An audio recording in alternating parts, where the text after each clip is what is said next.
The first thing I would say, this is full disclosure, is that for some reason I thought the Duff was about Hillary Duff. Oh no, let us get that in the works, please. For whatever reason, I had no clue it was about what you said. So it's like, oh, it has nothing to do with Hillary Duff.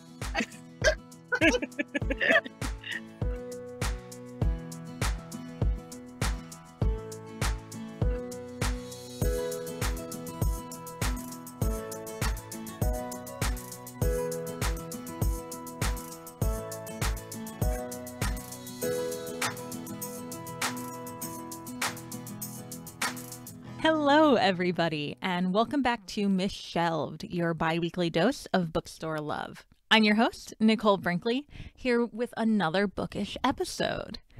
If you are new to the podcast, welcome. Every 2 weeks, I introduce you to an independent bookseller in a conversation with an author they love. Today's bookseller is somebody I have known pretty much since I started getting involved in the New England bookselling scene.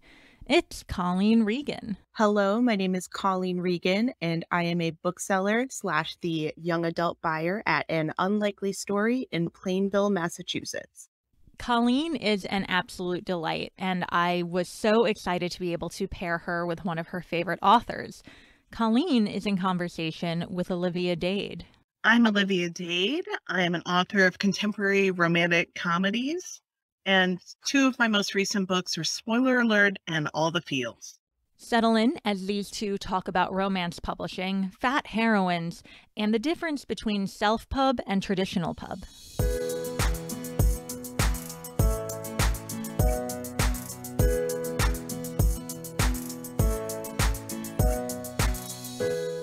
So this is so cool. I am just so thankful that you agreed to speak with me. First of all, just wanted to let you know that two of your books, spoiler alert, and All the Feels, have really changed my life in awesome ways. It's not very often that I, as a curvy girl, get to see myself represented romance like they have.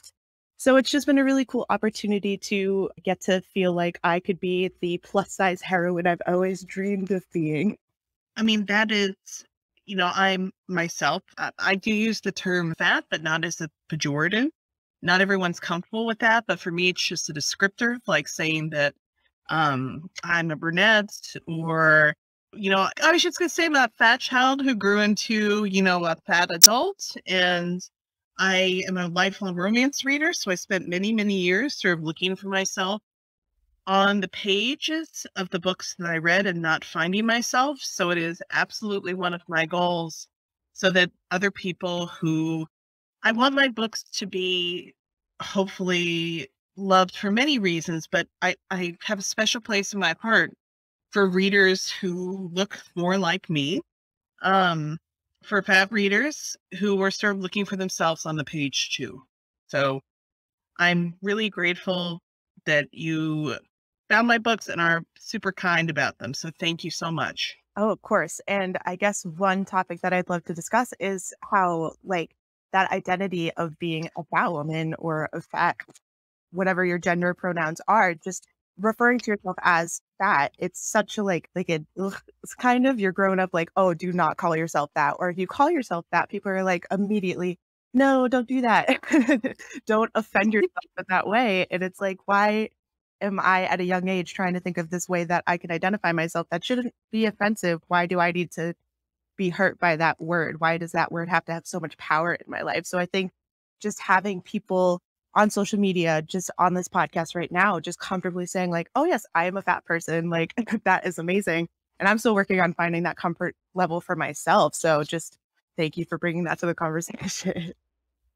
I mean, I think that that's something all of us have to sort of, no pun intended, have to come to terms with what terminology we're comfortable with. And I think that that evolves over time. If you had talked to me, 5-10 years ago, I would not have been comfortable calling myself fat. I probably would have said plus size. One of the things that I sort of, I thought hard over the past few years about the different possible terms that are often used. And even a term like plus size, which seems sort of bloodless and generic and inoffensive, there's an implication there, right? That there are normal sizes.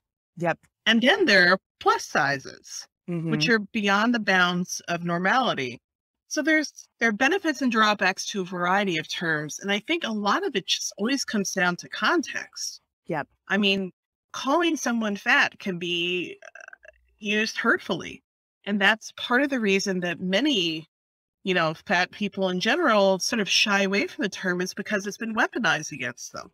So of course, if you associate that term with people who are looking to hurt you, that's going to be sort of a hard term to reclaim.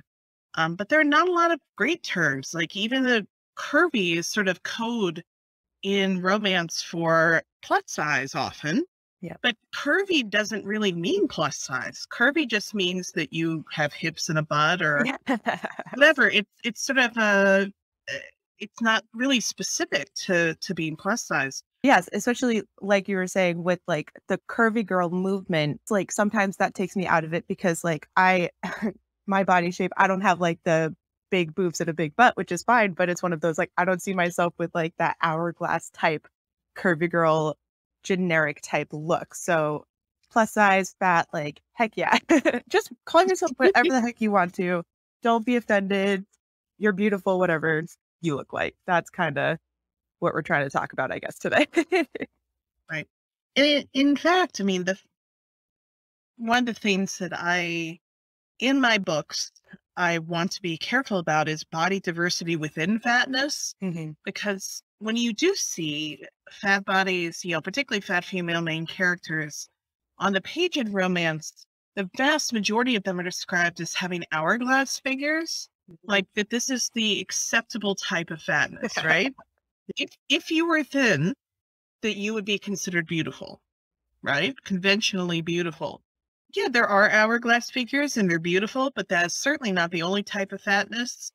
And one thing that gets me is a bunch of the books always talk about how she has such a small waist. And I'm just like, no. I mean, yes, sometimes there are, plus size fat women who have large hips and butt and a small waist, but most of us, if we're fat, we also have a tummy. And for instance, in spoiler alert, April is someone who, if she were thinner, would be considered conventionally very beautiful. But look, that is not the case for Lauren. And she's more of an apple shape. She's not an hourglass figure.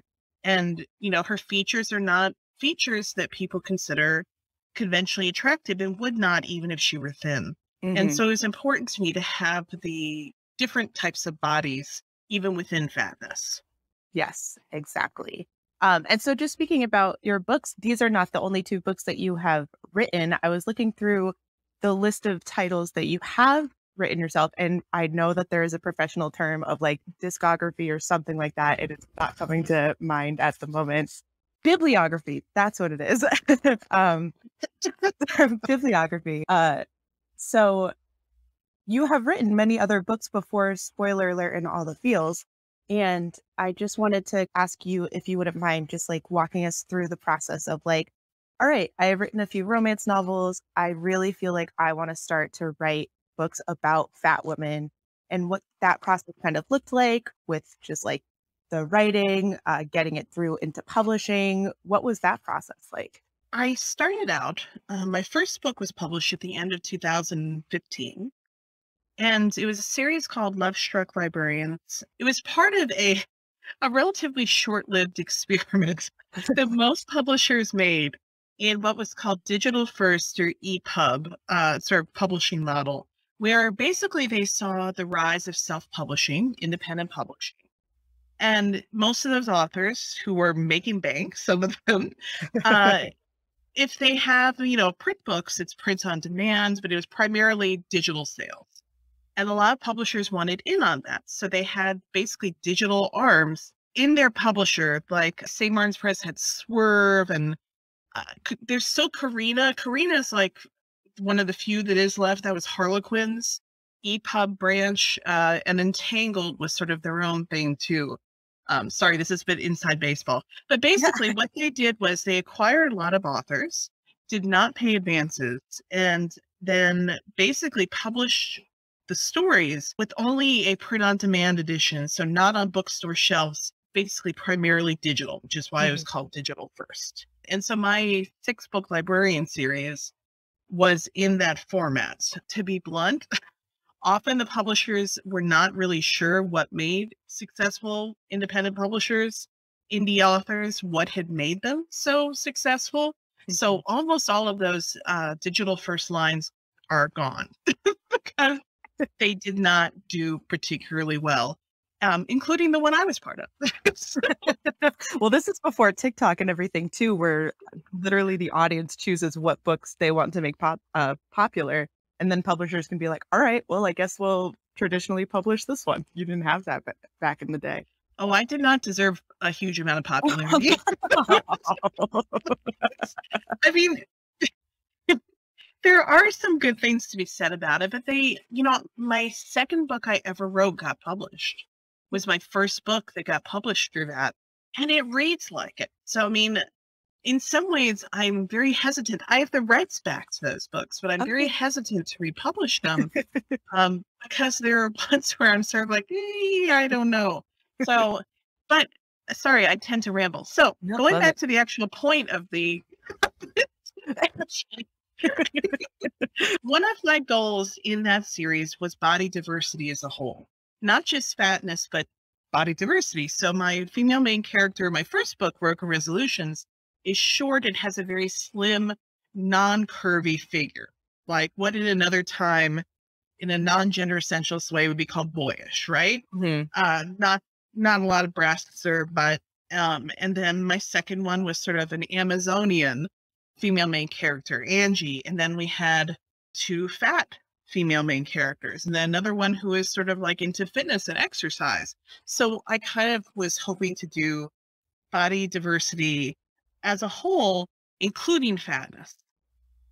And then a book came out a few years ago by a pretty mainstream author that had fat main characters, and I thought it was incredibly harmful. And it was just steeped in fat phobia. And I was so angry. I was really, really angry. And I basically decided at that moment that out of sheer spite, that every book I had from there on out would have at least one fat main character in it.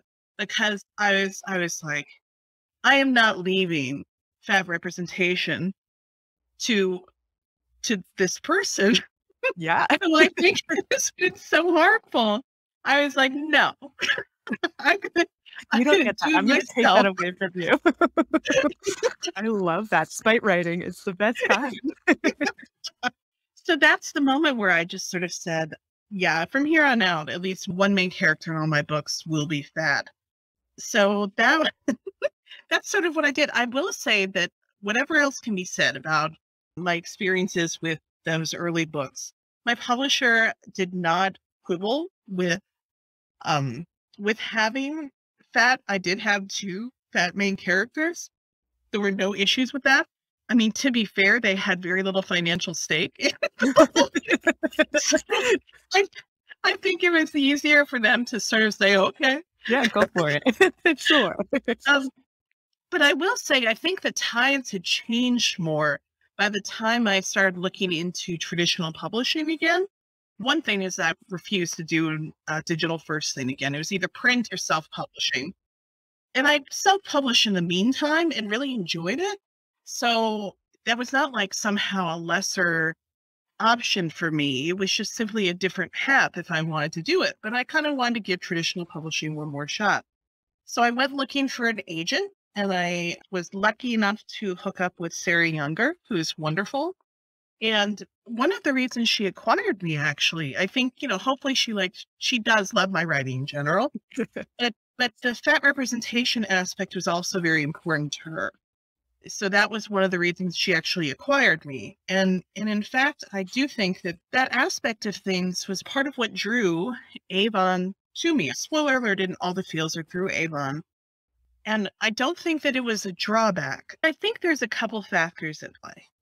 When you talk about sort of traditional publishers opening themselves up to more diverse main characters, and not just diverse in terms of bodies, but diverse in any way that diversity can be there. So BIPOC authors, non-cis het authors, LGBTQIA plus authors, non-Christian authors, disabled authors, etc.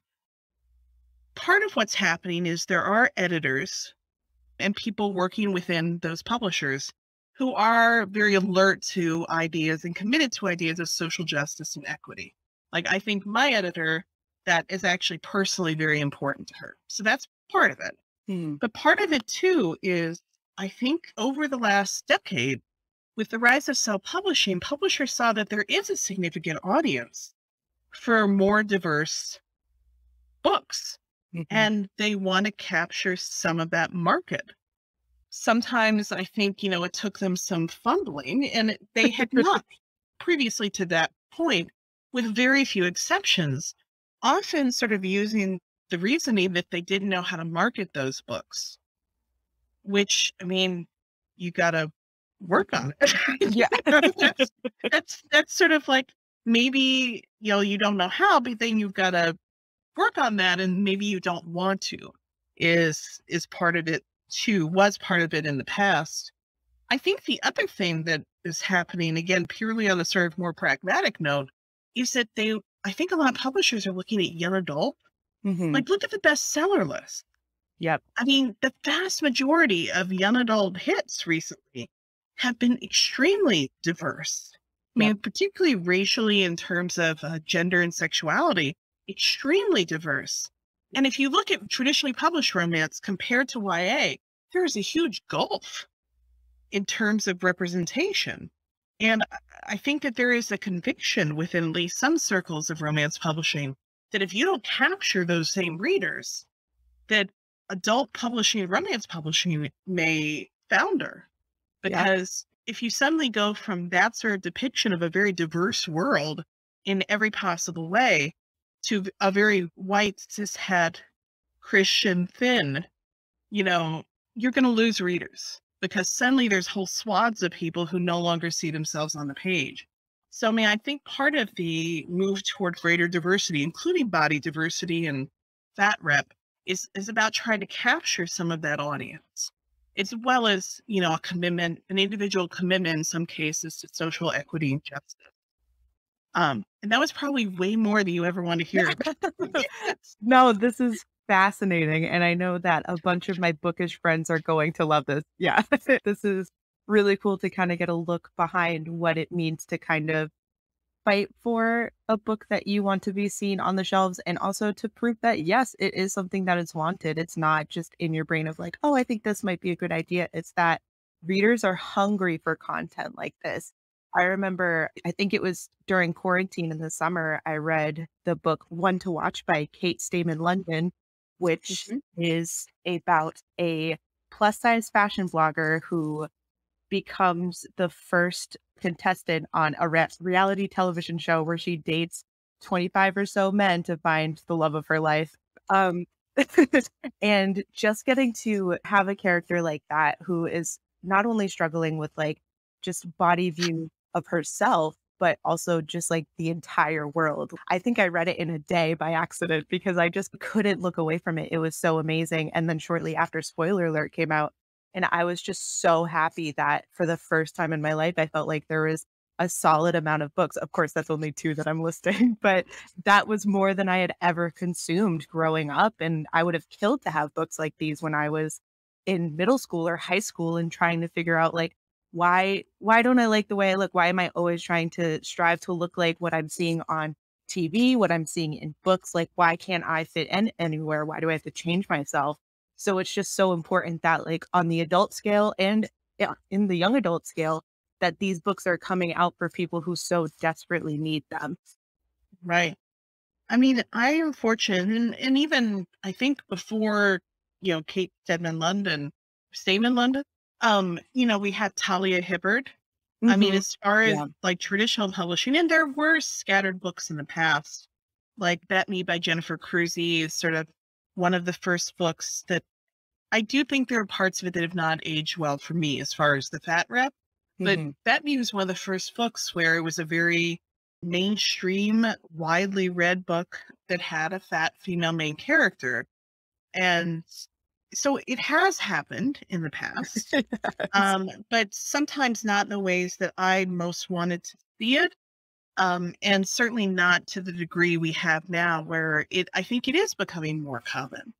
And I want to sort of backtrack for just a second and say that all the stuff I said about publishing, it's one woman's opinion, right? Like, I guess Lady Catherine de Bourgh would say that a woman of very divided opinions. We need the opinions. She would call me an impertinent chit. Anyway, Wow. You really embodied Lady Catherine at that moment. That was impressive. But still kind of going back to what you were talking about, how there have been books with fat characters that just haven't really been done well, or some of them have been turned into movies or TV shows. And it's so interesting because even if a character is written as fat in the book, media is very good at kind of being like, well, this is what our interpretation is. And it's like, no, that's not really it at all. Like, I don't know if I'm allowed to name specific examples, but I'm gonna name some names. I remember reading the DUFF, which is the Designated Ugly Fat Friend, which was just this young adult book about three friends. The protagonist is known as the Designated Ugly Fat Friend to her gorgeous two other friends, and she's the one who guys feel comfortable talking to because she's not conventionally pretty. And it's kind of that whole journey of self-love. First of all, a lot of self-hate to kind of have that realization that she's known as the Duff in high school. And then they turned that into a movie, and it was cast with Mae Whitman to play the Duff. And I love Mae Whitman, and she did an amazing job with that role. But it was like, you could have done so much more with that character and like actually had people see themselves in a high school setting as like a romance protagonist. And they kind of were like, no, let's just do it. Like, she's a little bit shorter and she wears flannels and she like, she just like doesn't shower all the time. Like, that's our version of the Duff. And then, even like, I really liked the Shadow and Bone show, but like, Nina was such an amazing character for me to discover over the years. And I love the actress who plays her, but that was kind of a slap in the face of that was what they like. She is so unapologetically fat in the Six of Crows books. And it just didn't feel like that casting hit for me in a way of like, oh, this is a character that I was so excited to see, like, get the tall, broody man Matthias. Like, it didn't hit that well. So all of that to say, I love that with the covers of, spoiler alert, and all the feels, like, there's no work around that. Like, April and Lauren are so unapologetically fat on the covers, and it's just like, that is who they are, and they are still beautiful, but you can't like cast a smaller person for them if that's ever going to be a movie or a show. Like, this is who they are, and they shouldn't be stripped away of that. So thank you for the cover. I mean, I have a lot of things to say in response, and hopefully I will remember all of them. The first thing I would say, this is full disclosure, is that for some reason I thought the Duff was about Hillary Duff. Oh no, let us get that in the works, please. For whatever reason, I had no clue it was about what you said. So it's like, oh, it has nothing to do with Hillary Duff. So I think that there is commonly, but just like you have whitewashing, I think there is commonly finwashing of characters, or the sense that somehow there's body diversity if you have someone who is not Hollywood thin, but not necessarily fat. And frankly, a lot of romances, particularly ones labeled BBW, which is for Big Beautiful Woman, they often sort of specify at some point that they're size 16 or 18, like always, not always, often. Yeah. That is justified. And I can tell you, I mean, I've been a size 16 or 18, but I am not a size 16 or 18 anymore. Yeah, like there are higher numbers than that. Like, but I think that was a way for authors, some of them, to sort of say, but it's an acceptable type of fat. right? Mm. It is like on the verge of being, someone who could shop in the Mrs. department in a store versus the women's department, which I think is also very interesting that apparently Mrs. versus women's, sort of the implication of youth is skinnier. Yeah. Anyway, sorry, again, off topic there. No.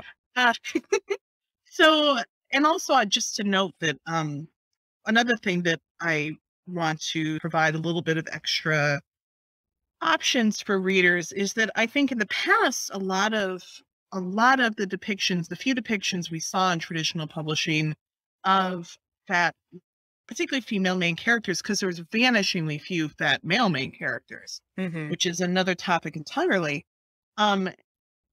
Often the main story that you would just see again and again is a move of the female main character learning to love herself and accept her body. So it's a move from sort of self-discomfort with her body or even loathing of her body to sort of acceptance of her body at the end and learning how to love herself. And that is a legitimate story, to be blunt. I have a history of disordered eating. I get it.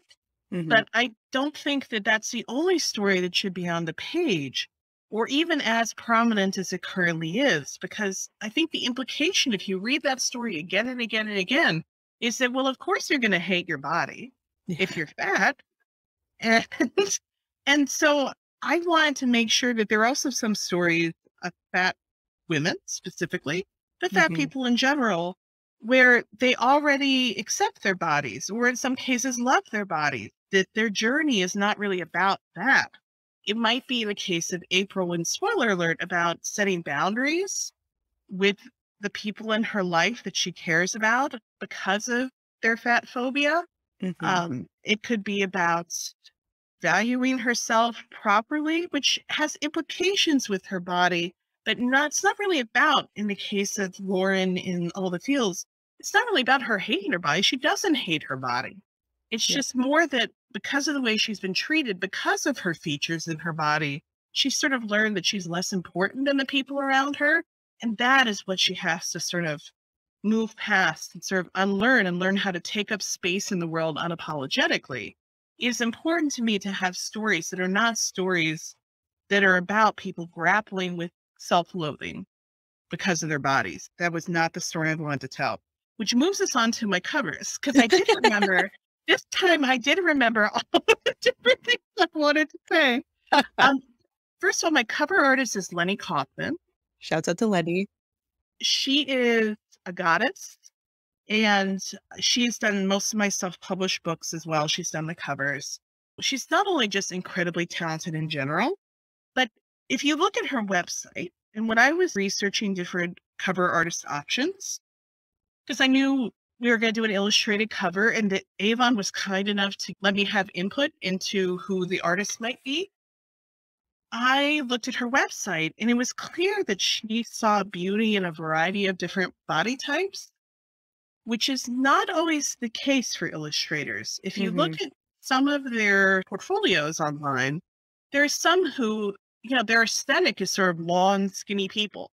And you sort of think, would this person know how to draw or illustrate a fat body in a loving way that would see the beauty of that? Yeah. And that's not true for everyone.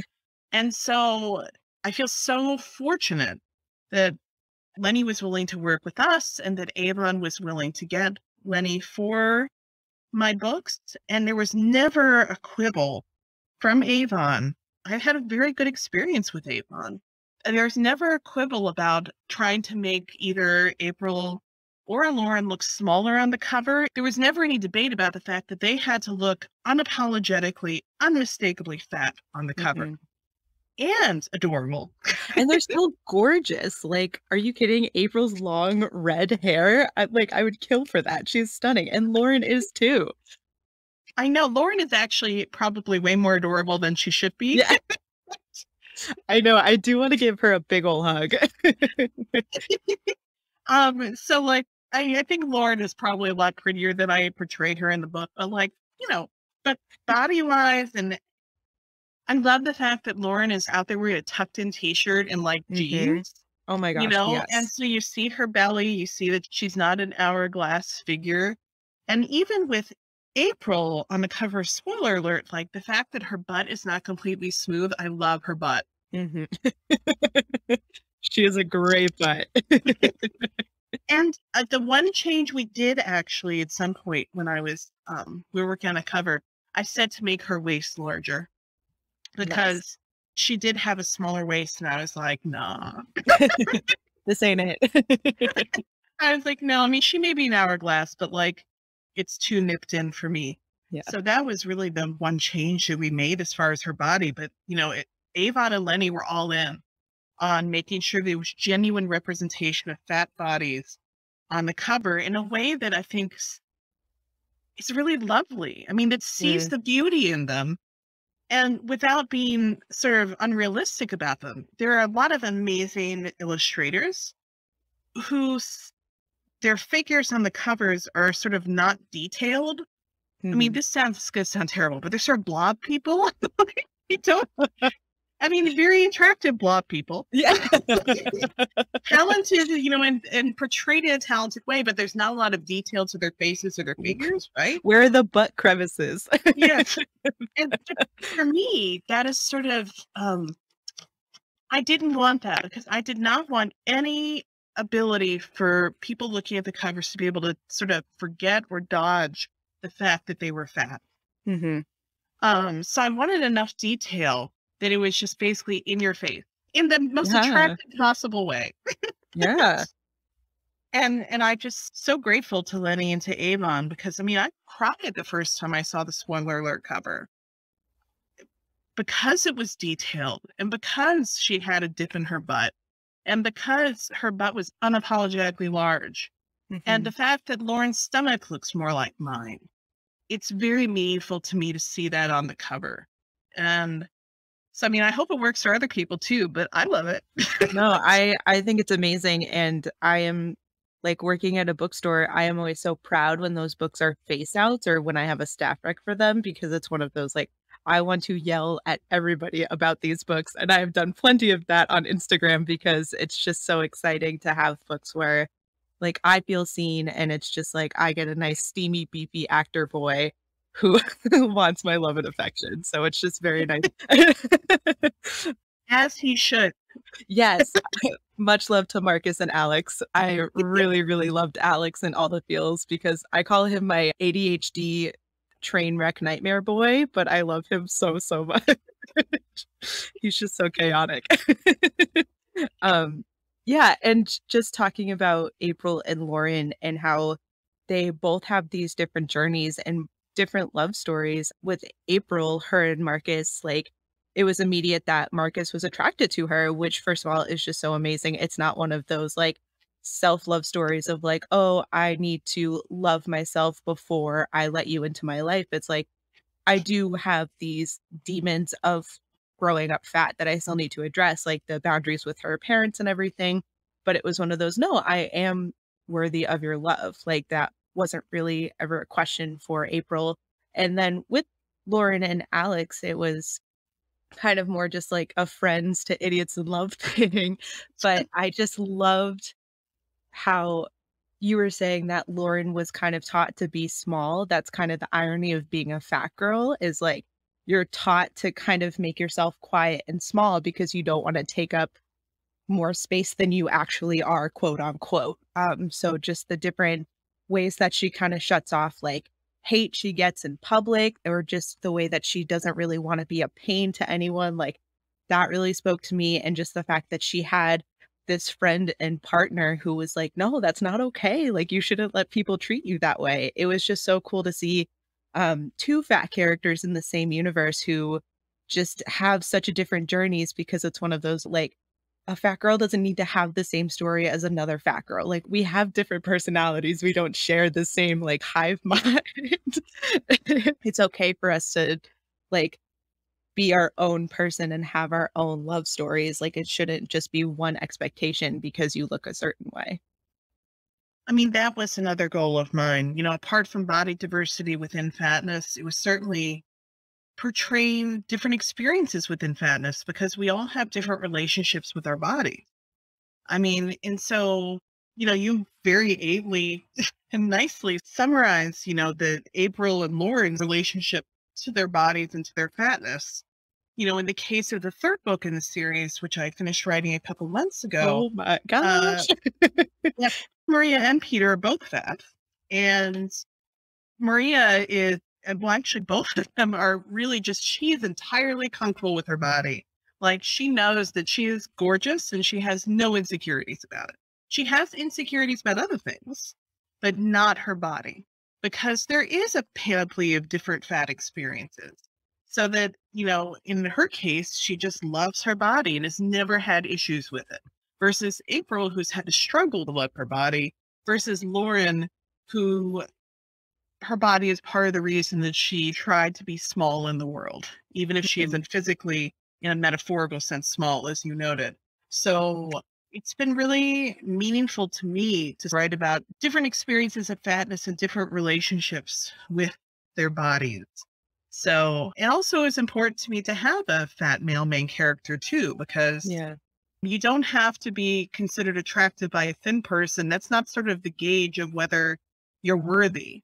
Yeah. I want to make sure that wasn't the message that I was giving, that somehow if you're deemed desirable by a thin person, that means you're worthy.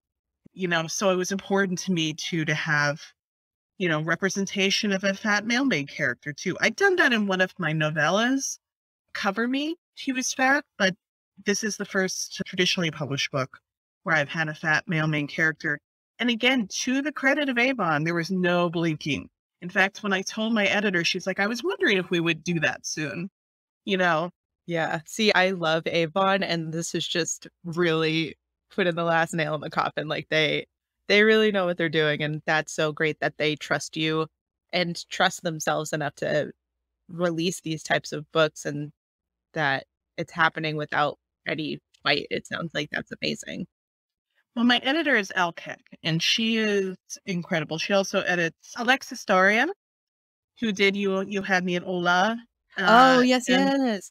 And she edits Jenny Holiday, who's like Duke actually, and like Nisha Sharma.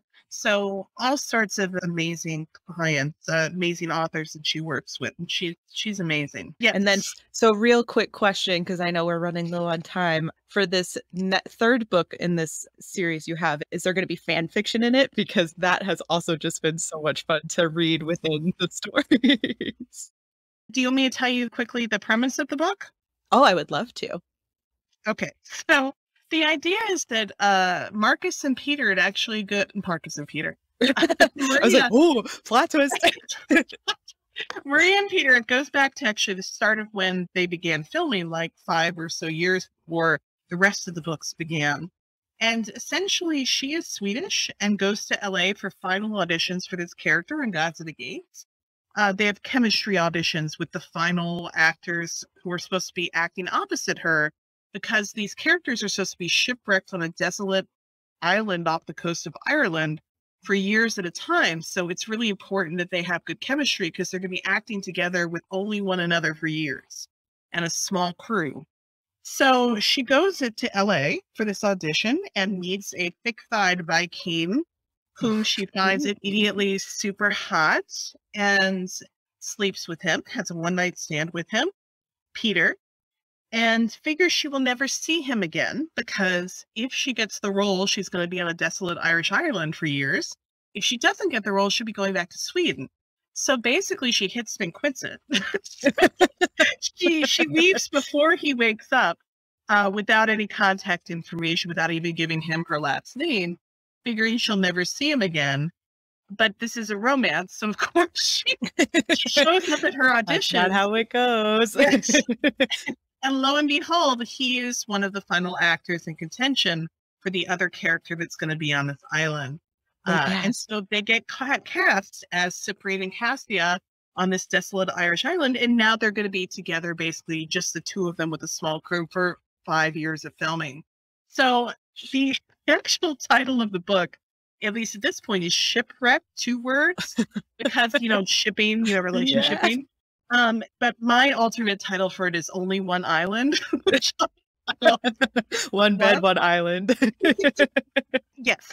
So that is sort of the premise of the book. And I will say the main fanfic that sort of comes into play for them is that you sort of see their relationship for the first year that they're filming together and then sort of skip to the end of filming. There's a time jump.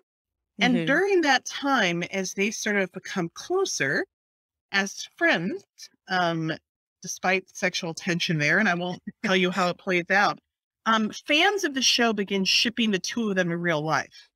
So like they see there's all these like YouTube supercuts of their interviews together. Yeah. And like it's sort of based on like with Game of Thrones, Gwendolyn Christie and Nikolai Coster-Waldau are apparently very dear friends, or at least were in real life too. And so there's all these YouTube compilations of them, like these hilarious interviews where they play off of each other hilariously, or like look adoringly at one another because they're friends. They're both happily with other people. And I was like, but what if they didn't work with other people? So a lot of the fanfic that's written about Maria and Peter is what's called real person fic. So it's people writing fanfic about them as actors getting together. And so Alex like compiles the best of those and like sends them to him every month. I love Alex so much. It's ridiculous. here's the best fanfic and like about you and Maria. Plenty of pegging in this one. Right.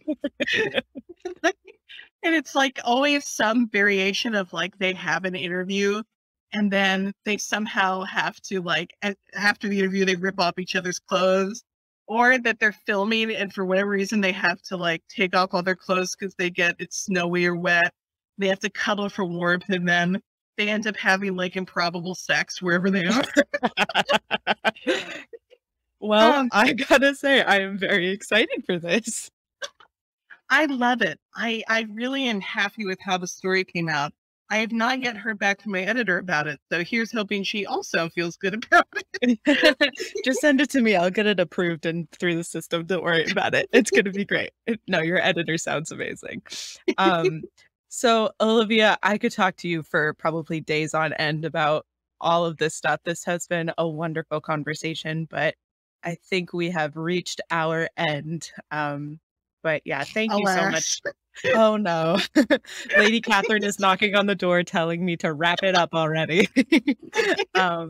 But yes, thank you so much for taking the time to speak with me. This has been an absolute joy, and I cannot wait to read whatever you put out next. I am very excited to read Shipwrecked, title pending. But yeah, where can we find you in the world? Not like in real life, but mostly on social media. We'll keep your privacy. In real life, it's somewhere outside of Stockholm because I'm a Swedish husband. So you really got to work for it. Exactly. If you want to see me, you really gotta cross the Atlantic. So online, you can find me at oliviadade.com. And I'm really only on one social media site because I'm lazy. So I'm basically on Twitter, and I do one social media site and hopefully do it well rather than spreading myself too thin. And on Twitter, I'm at Olivia Writes. So OliviaWrites.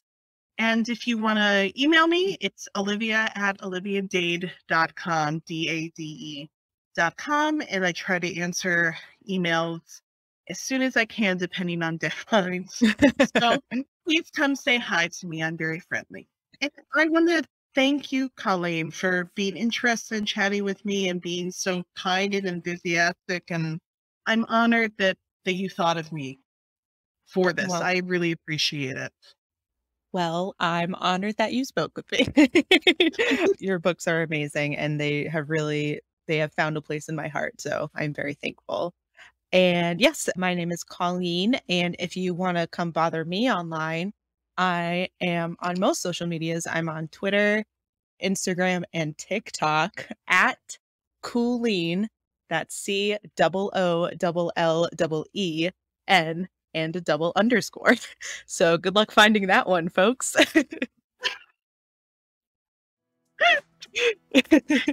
Thank you so much, everybody, for listening to us. And I hope y'all have a great rest of your day. And Olivia, I know your day is mostly done, so I hope you have a great evening.